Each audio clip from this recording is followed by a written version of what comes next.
Welcome, ladies and gentlemen, to another edition of Inside the Walls podcast. I am your host, Jim Renee. Alongside me, my partner crime.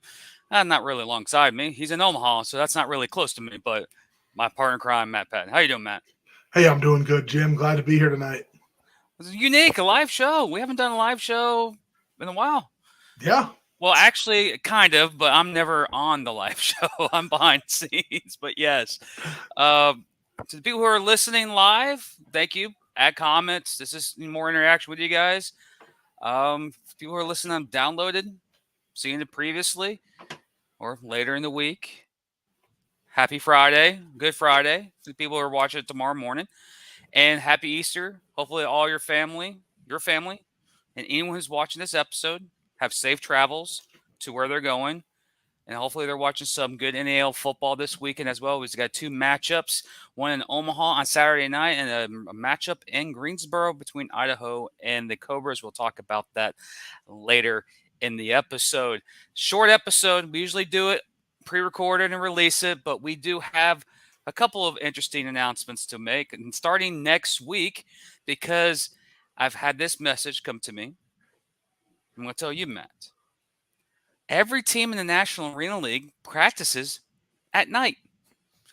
We record all of our episodes at night. So starting next week, we already have a set schedule. Sioux City QB1 will be on the show next week for another edition of Inside the Walls podcast, episode 140 with QB1. So you want to stay tuned. But this week, yeah, get it now. Grab it now, Matt. I know you won last week. You are this week's Pick'em champion. You did beat me. You won. You got two. I only got one. Yes, we know. Congratulations to your boys winning in Carolina. But it was an exciting game. Some explosive plays. Tommy Armstrong showed out when it mattered the most and won the game. Yeah, it was. It was incredible. Like, I was at the game watch party here in Omaha. Shout out to the Omaha Beef fans who showed up for the game watch party. We packed that room probably 70 strong for that game watch party. But yeah, watching that game, I knew it was going to be a good one, and I went in trying to be like, "Oh man, don't get too in my feels about it." Carolina went up early, and I was like, and then the boys came back and whatever. It was a fun game to watch, and I think it's a reminder of what it's gonna be like this year in the NAL. So, well, I will have to. When I look as a spectator, I got to mention two individuals that stood out to me. Adam Smith is a dude. Kickoff absolutely. return, kickoff return, touchdown, two receiving touchdown, kickoff return, and I think he got a missed field goal kickoff return too. So technically a punt return for a touchdown. He's a dude. I think he is the offensive or won the awards this weekend. Man was a menace. Petway on your end, menace. We had some good games, and we had a slugfest in Fort Collins this past weekend between the Colorado Spartans and the City Rapid River Kings. That was actually a pretty good game. I was really impressed in that game. Congratulations, Coach Shaw. But now their regular season begins as they travel to Omaha to take on the Omaha Beef this Saturday night. Again, preseason, all the preseason games are pretty much done. They're done. Now we're in a regular season game. Had a big matchup last week in Greensboro. My synopsis of the game itself. It looks like Carolina is still trying to get through the kinks, get the rust out, but they still have talented players on that roster where when they want to explode, they can explode for multiple massive scoring drives. We saw that against Omaha. The thing with Omaha is they stuck in the game, stayed in the game, and eventually pulled it out at the end of the game as well. I like the game. And I think we said this last week that we think that this could be a preview of the championship game. And if that is the preview to a championship game, that's going to be very entertaining. But I also know there are other teams in this league that have something to say about that, including the team in Idaho who took Carolina right to the brink 2 weeks ago, and they'll get their chance again this week in Greensboro. Also, Colorado finally gets to play competition in the NAL. Let's see where they're at. They're going to Omaha to take on the Beef, and the Beef have a chance to take sole possession of first place with a win this weekend. Seeing that Sioux City is on a bye week this week as well. That bye would just, keep them at 1-0, but they're undefeated. So that would be a intriguing ordeal to look. So let's look at the awards of this past week in week 2, previewing up to week 3 of the National Arena League. The offensive player of the year is your offensive player of the week is your boy Tommy Armstrong of the Omaha Beef. Defensive player of the week is Dylan Petway from the Omaha Beef. And special teams is kick returner specialist, the dude himself, Adam Smith. Yeah, that's basically one game. But there were some guys on the other game in Colorado that really stood out as well. Unfortunately, we don't have stats for that because of the interleague competition. But let's look at the standings entering week 3 of the NAL season. Sioux City is holding that first place at 1-0. They're plus 13 point differential. Omaha Beef second place at 1-0 plus 11. Carolina 500. That point differential -9, still early. Colorado at 4. So top 4 get in. So right there, Colorado's at 4. Idaho's right there at 0-1, but they're knocking on the door, same as Oklahoma 0-1. As the season continues, as we get closer to the postseason, this bracket starts to show its form, but that is the opening. Currently, that's what the stats are today. So what's your observation of week 2 there, Pat? Yeah, I mean, both games were excellent. I did watch that the Colorado Cedar Rapids game. Mm-hmm. Very entertaining, even though it was an exhibition game. Usually you don't know what you're going to get with those exhibition games, but both teams brought it and really came out and showed what they had. But it's a lot like what we talked about when we did our season preview. Like, this league is going to be exciting to watch. I had somebody tell me in a private conversation offline that those rebound nets were going to prevent scoring in the National Arena League, and I didn't agree with them, and I think that the Carolina Omaha game kind of proves maybe my point that it's not necessarily going to be that way, Mm-hmm. and that despite those rebound nets, there will be plenty of scoring. So I mean, I just, it's going to be a fun season. I think we talked ad nauseum about how all these teams are going to be competitive. Like, obviously there's going to be teams that rise to the top, but all of them are going to be competitive at some point. And right. I mean, I think everybody's going to, anybody has a chance to make the playoffs, honestly. Still very early in the season. There's a lot of games to be played, and there will be some chess pieces, and there will be movement around the league that will signify some epic matchups later in the year, some crucial, heartbreaking losses for certain teams. But again, a season's like a story. It tells the entire story from week 1 to week 12 and the playoffs and so forth. So let's look at the best performers of the first 3 weeks of the season as we look at the top rushing statistics of the NAL right now. Your boy over there in Omaha is leading the way with rushing at 87 yards. That is Tommy Armstrong. He also averages the most at 87.0. If you're watching this on YouTube, ladies and gentlemen, you see all the stats, rushing stats. Again, Armstrong, he's leading the stats in every category in rushing. But there are also some other people in there that you might notice in the standing as well. Austin Schaefer, Fred Bruno, Torrance Cam Young, Tyrus Taylor, and Adam Smith, Guy Myers. Familiar names that we'll see throughout the season. They're currently in this category as well. Top passing, not surprising. You got Scott Jensen in there now. You got Austin Schaefer, Tommy Armstrong, Guy Myers, because he's played one extra game than everyone else has. 364 yards, but Austin Schaefer has the better percentage right now. But who's leading the touchdowns is Guy Myers as well. Very intriguing numbers here. If we go into the defensive side of things, this is when you see, again, Omaha, Dylan Petway at 1.5 sacks. You got Kevin Simmons from the Carolina Cobras with a total of 17 tackles. And LeBron McCoy, a defensive back, 1 interception out of Oklahoma Flying Aces. So it's a very unique situation. Like, the stats, you're seeing familiar names. Like, however you look at the receiving, of course, Adam Smith leads most of these. Of course, Ryan Stokes, I told you, ladies and gentlemen, to watch out for that dude out in Idaho. he is going to be a name later in the season. You go, well, yeah, if I should have listened to Jim. He knows what he's talking about. Well, I don't know what I'm talking about, but I watch a lot of indoor football. Like obsessively bad, like too much kind of. So, again, you see familiar names here in the receiving category. We talked about Adam Smith.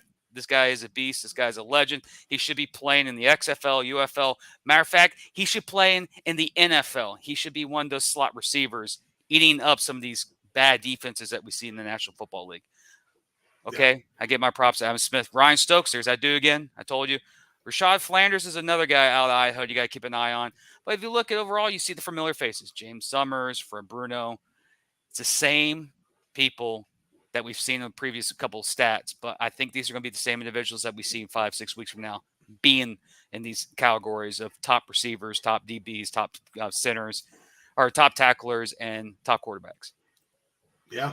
For sure. I mean, I look at that and I'm not surprised by any of it, but obviously it's still super early. It's hard to gauge what it's going to be like as we move through the season. But just excited to see a lot of the Omaha Beef guys at the top there. But I mean, Sioux City's got a lot of guys on this list too, and Sioux City's going to be a great team this season. That's going to definitely be competitive.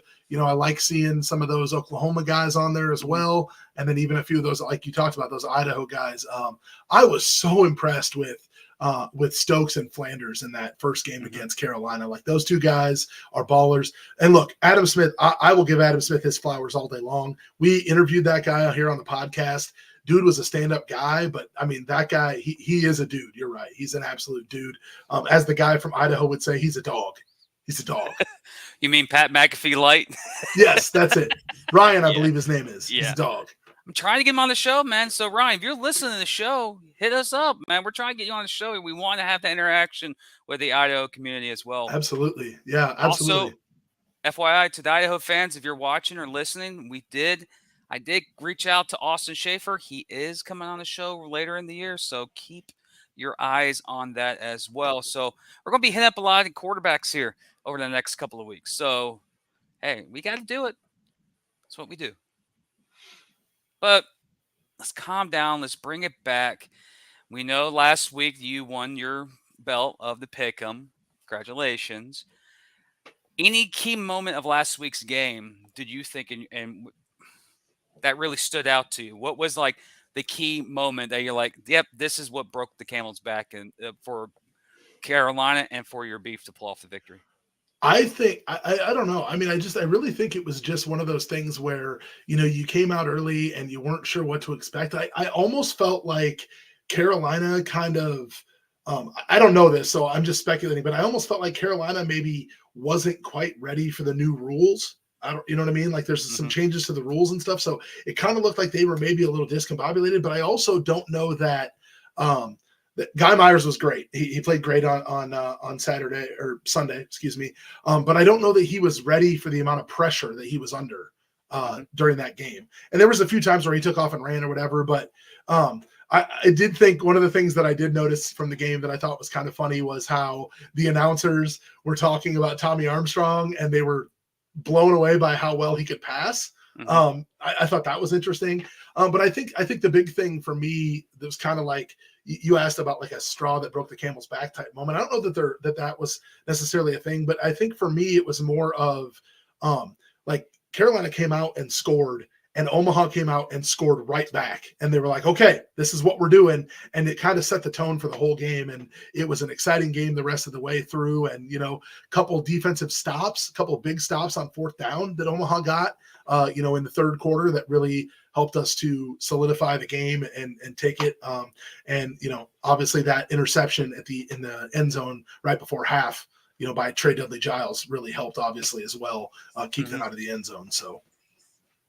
The one thing that really got me about that game is that it was back and forth. But one of the key things that struck me about Omaha is when Omaha made a mistake, it didn't, roll down to be a continuous, like you can say a snowball effect. Well, you got that one penalty or that one turnover, and that turned into another bad 3-and-out drive or a 4-and-out drive, especially for the indoor game. It never really happened for Omaha. For Carolina, it did in the second half. It wasn't really massive mistakes. It was penalties that got them.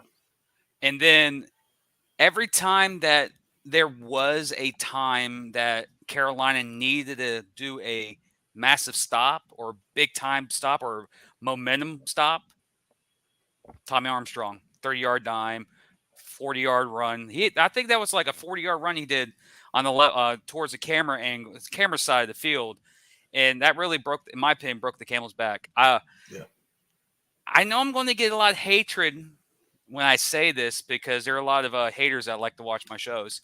Tommy Armstrong is the best.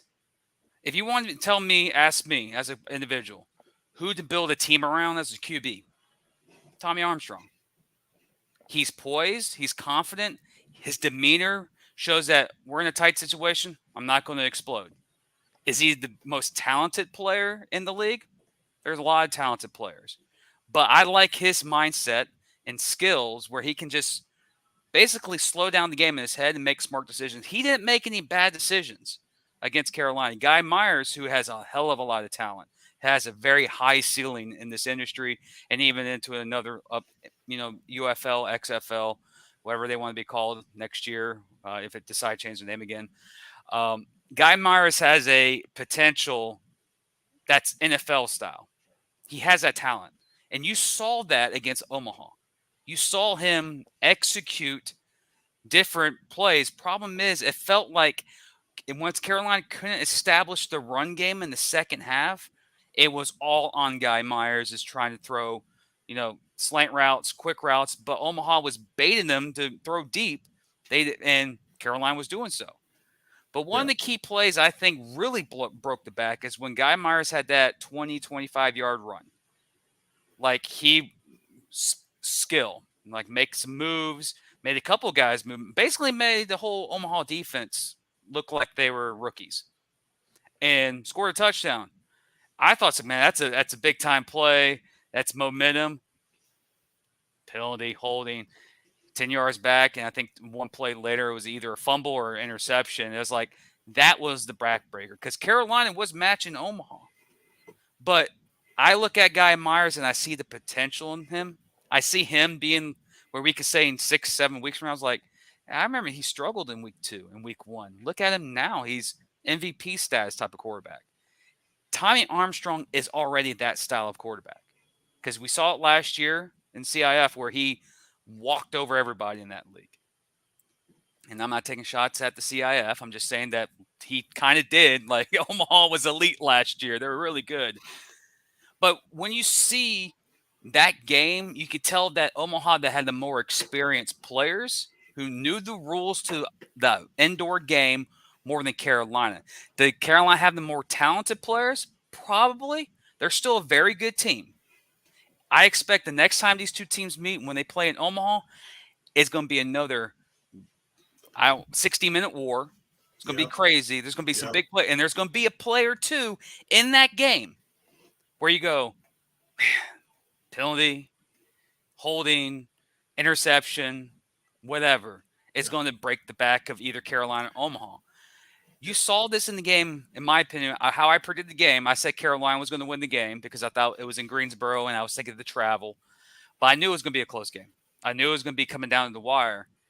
But Carolina had that game if they didn't make the crucial mistakes. The more experienced team in Omaha didn't make the mistakes where a team that's still learning the rules of indoor made. Now, if it was vice opposite, if Omaha came into the NAL and they kept the arena rules, it could have been a whole different story where Omaha is trying to adjust to the arena rules. But it was vice versa. But again, you're an Omaha Beef fan, and this whole offseason when you were doing your show, there's been banter back and forth between some fans, and this weekend, your side of the banter reigns victorious as you guys pull off the win in Greensboro. But I want to say this to Carolina fans. You are there. Yeah. You have the dudes. You have the team. Minus a little bit of mistakes. you'll be back in that picture. And trust me, that next matchup against Omaha will be must-see television.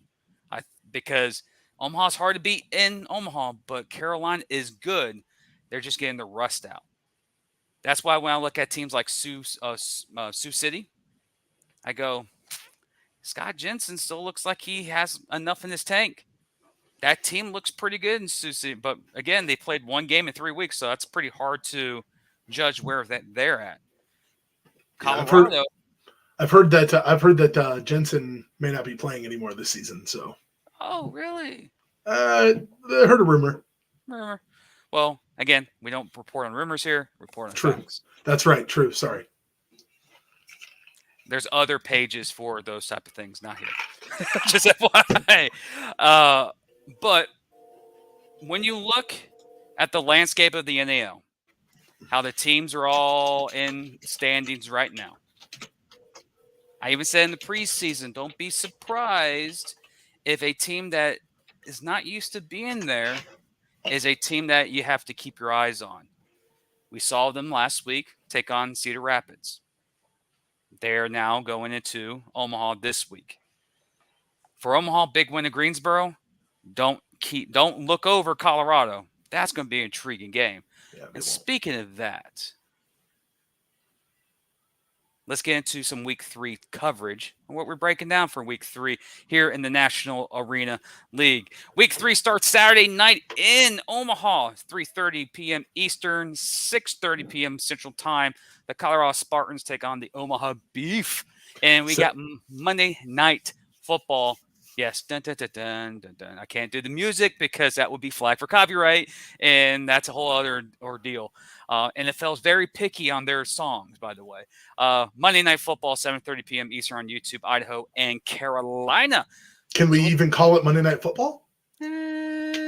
Football on Monday night? There you go. There you go. Okay. Maybe CFL has that. I don't know if we can say that or not. So there will be a game on Monday. Actually, it's a double feature. If you're a really big indoor fan, there's another game on Monday night too. I'll have dual screens, so that's me. I'm addicted to the sport. So, Matt, you're going to be there Saturday night. Yep. What's your observations? What do you think is going to happen? Because this is a shorter version of our episode, so we're going to be doing breakdowns. You breaking down your game. I'll be breaking down Carolina, Idaho. We'll do our pick'ems. And we'll call it a day. Fans, send questions. This is your show too. We're doing this live because it's just random. We usually have this pre-recorded early in the week. You're part of the show too. Without you guys, we're not doing this. Plus, we enjoy this. It's 9:00 on the East Coast, and it's 8:00 Central Time where Matt is. So you're part of the show as well. So Matt, break down your game against Colorado and Omaha. Yeah. Well, first of all, I will tell you this, that I can speak about facts in the fact that as of about 2:30 this afternoon, there were less than 50 tickets remaining for the game on Saturday at the Slaughterhouse, the Ralston Arena, or the Liberty First Credit Union Arena in Omaha. So it's going to be a packed house. We're going to have a lot of people there. I know I'm going to have family in the building, and I actually had to buy 2 extra seats separate from where I normally sit because that's how packed and how full the arena is going to be on Saturday night. So it's going to be rocking. I can tell you that much. We're going to have our cowbells out in full force, but I know that Coach Shaw is going to have his Colorado team ready to go. I know that they're going to come in and they're going to want to prove something to people, and they're going to want to come in and punch us right in the mouth right away and make a statement. Colorado's got some guys. I mean, I don't know if Whitaker's going to start at quarterback for them. I feel like he's going to. He can throw the ball, but he can also run.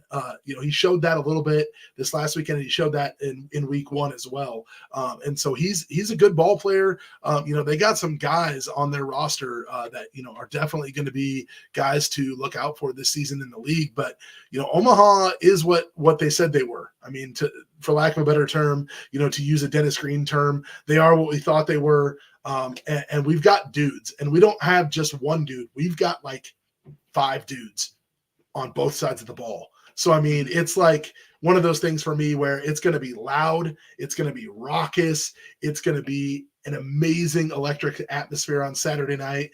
And even watching on TV, if you get a chance to watch this game on YouTube, I would highly recommend tuning in. It's going to be a blast. And, Obviously, I think Omaha's going to walk out with the victory, but it could be closer than the experts think. We have experts. I think we're the only two experts, aren't we? Is there more than us? Not sure, but anyway, but either way, I think it's going to be an excellent football game, and I think we're just going to see the same trend that we've been seeing all season. That it's going to be exciting, must-watch TV every single week. Your sponsor is chiming in, by the way. Yeah, shout out to John and Kate, our photographers with the Omaha Beef. Great people. They give us a lot of graphics for the Prime Cuts podcast. So shout out to them. Great, awesome people. Can't speak enough great things about them. When I look at Colorado, I see Coach Shaw. And if you watch their team over the last 2 weeks against Northern Colorado and Cedar Rapids, you saw their growth. Sloppy early, and they started to get better. Yeah. Whitaker, he's a type of guy. I look at him. He played 2 possessions last week. I was like, he has that it factor. He can go in his like a clutch mode. He's going to be an issue. One thing I like about Whitaker, I look at Guy Myers and Whitaker the same way. Very inexperienced quarterbacks that have a high ceiling that can, if they get hot, they're going to be a threat as the season progresses. Colorado's going into Omaha. They're not going to be a pushover. Don't think so. And you're fans of Omaha, you got 50 seats to sell that building out. That's impressive. I don't care what arena you're in. That's what, 5,000 there in Ralston Arena? Something like that. Yeah, that sounds about right. I'm not 100% sure what the capacity of it is. That's impressive. That's a shout out to Omaha. 50, Damn! 50 seats, that's not bad. You're going to have people standing around, and that's actually a bright side. Yeah. Capacity is 4,300. So you look at that, Mr. Statman. We're going to call you that from now on, Mr. Statman. Awesome. I don't think we can say that because we might get flagged for copyright too. So we got to keep it down on the market songs. But you already said you picked the Omaha Beef. So am I going to be the guy who picks Colorado because I want to see an upset to shake things up? Am I the guy who's going to pick Colorado because I have a vendetta against Omaha? Am I a guy who's going to pick Colorado because I want to see things to mix? I like Colorado. Coach Shaw is a good dude. I think Colorado is a playoff team. Right now, Omaha is the better team. Why? I look at the single callers. Tommy Armstrong versus Whitaker. Whitaker is a good dude. Great talent in Colorado. Do I think this is going to be a one-sided shellacking? No. Is it closer than what experts predict? Yes. I think this comes down to the final drive. And it's going to come down to a turnover, depending on what team makes it. Omaha wins close. But won't be surprised if Colorado goes in there and gets a dub. Hey, Jim, update. There are actually, according to the Liberty First Credit Union Arena, 5 seats available for the game on Saturday. 5. Damn! All right, let's go. When you start doing auction in here, like, here we go. Yeah, that's impressive. That's it's very hard to sell out of the building, no matter what facility it is, what arena. It's hard for NFL teams to sell out buildings. Yeah, it's no matter what size of building, it's pretty impressive when you sell it out. It's gonna be pretty cool to see it as well. So the second game, again, if you're just joining us, the 2 games we have this weekend, Colorado is traveling to the Omaha Beef on Saturday. It's 6:30 Central, 7:30 Eastern. Game 2 is Monday night, or football on Monday night. And we don't know how we want to present it. The Idaho Horsemen travel to take on the Carolina Cobras in Greensboro Arena. To the Greensboro fans who showed up last week, that was an impressive crowd for Greensboro and Carolina. I know you had a former head coach on the sideline with Coach Rez in attendance. I know besides what happened last week, the one thing about playing football, you got that 24-hour rule. The players, they already forgot about last week's game. This is an intriguing game. This time, Idaho makes that long journey to the East Coast. And we've known in every single sport, if it's hockey, football, Major League Baseball, anything, teams that travel from the far West Coast to the East Coast, their chances of winning are lower than the teams that travel from the East to the West Coast because of the time change. No, this is not because this is not just arena football. This is all sports. There's actually stats you can find. Western teams have their winning percentage is a lot lower when they travel to the East Coast compared to the teams go out west.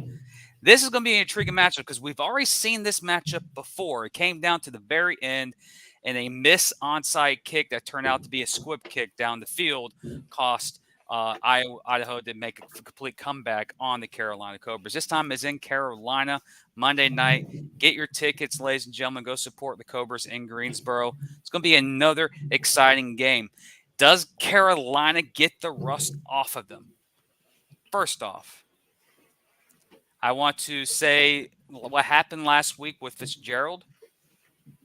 The injury sucked. Hope everything's going well with him.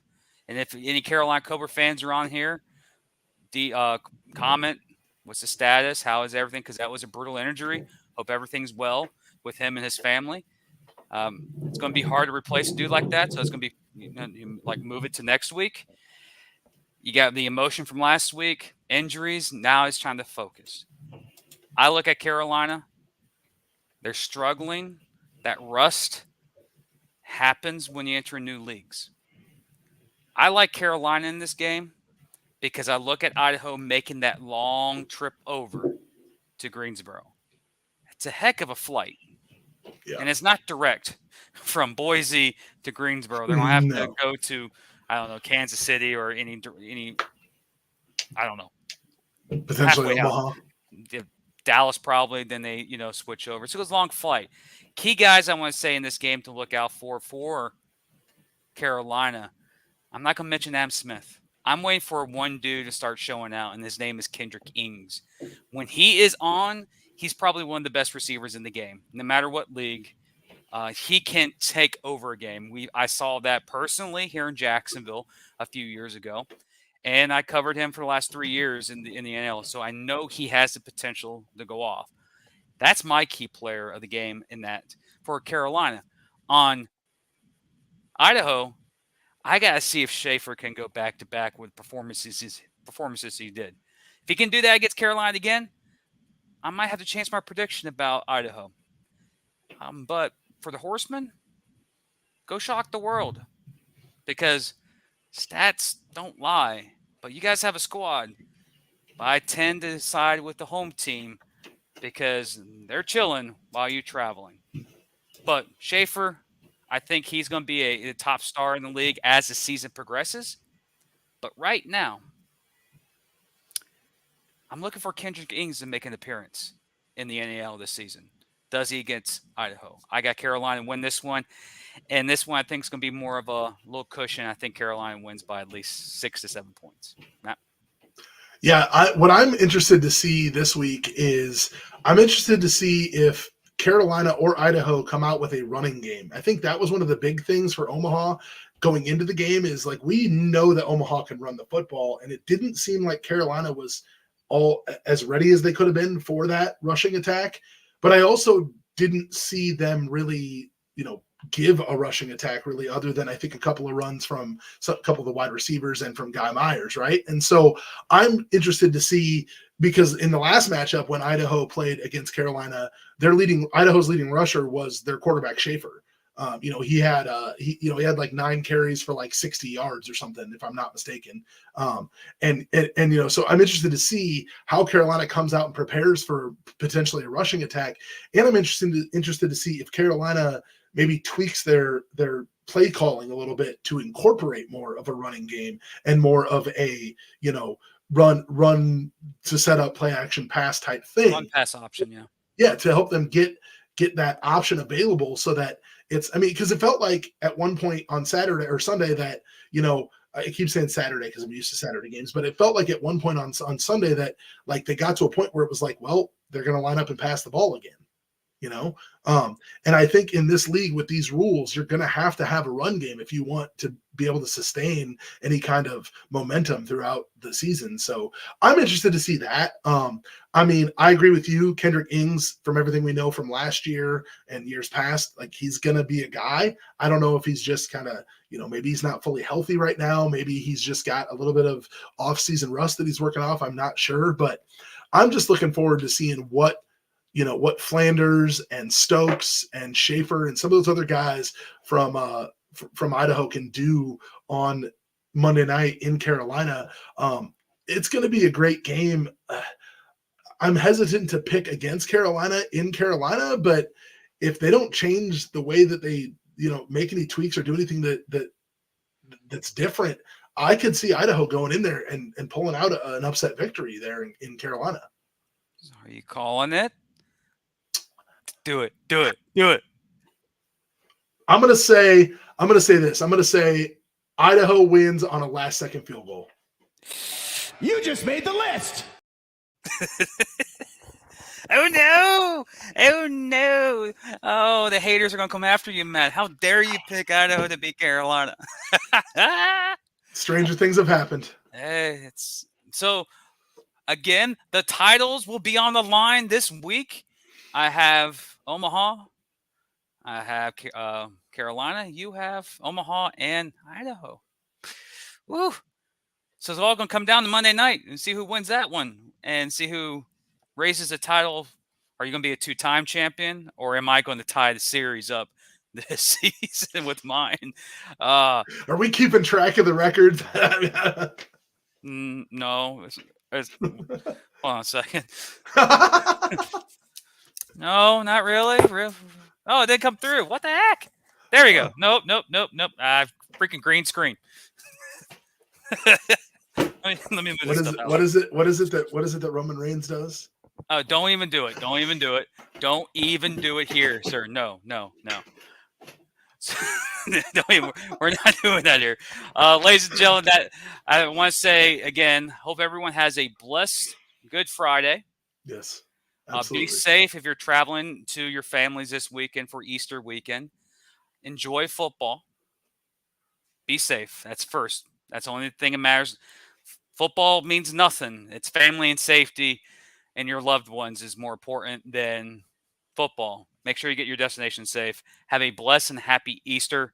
Have a good Friday, because tomorrow is Friday and it's a Good Friday. And again, I want to give a shout out to a couple of buddies of mine, especially one. Hopefully everything goes well with him. I'm sending prayers out his way too.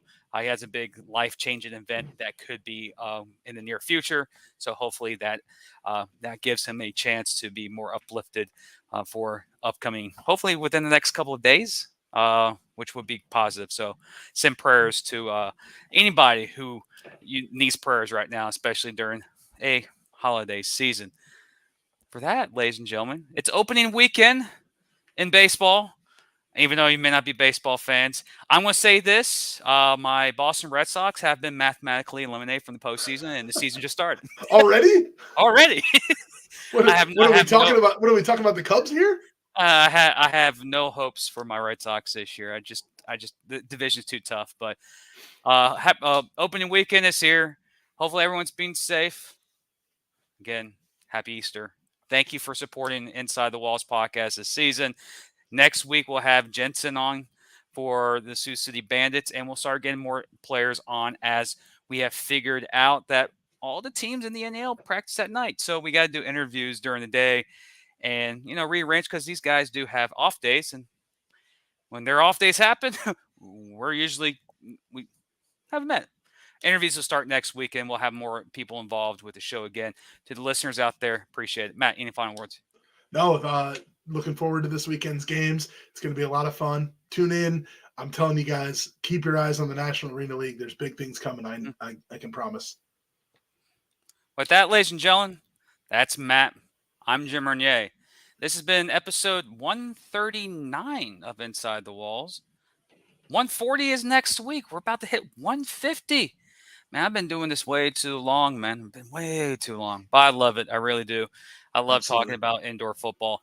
Again, tomorrow night on Inside the Walls Network, catch Prime Cuts with Omaha Beef with Matt Patton. Tomorrow night, live at 7 p.m. No, is it 8 p.m. Yeah. Eastern? 7 p.m. Central, 8 p.m. Eastern time. We're going to have wide receiver Corell Coolmoose on with us. He's got an awesome story. I can't wait to share with you guys. So we got more content heading your way. Again, shout out to Ducon Williams of Arena Football Statement, who's doing Around the NAL. Catch his new video that is out, previewing with interviews as well, covering the NAL. He does a great job. He is the Absolutely. GOAT. He is the greatest of all time. He kind of inspired me to do this. And also, I'll just do a little self plug. I got a couple hype videos in the works for both of my podcasts. So even this one. So please keep an eye out. Thank you for supporting us. And thank you. Please be safe. We want to see you next week. Absolutely. We'll be back to our normal schedule next week for Inside the Walls podcast. So if you're watching this on the Friday, hopefully your workday comes to an end. If not, you're traveling. Be safe. We'll see you guys next week.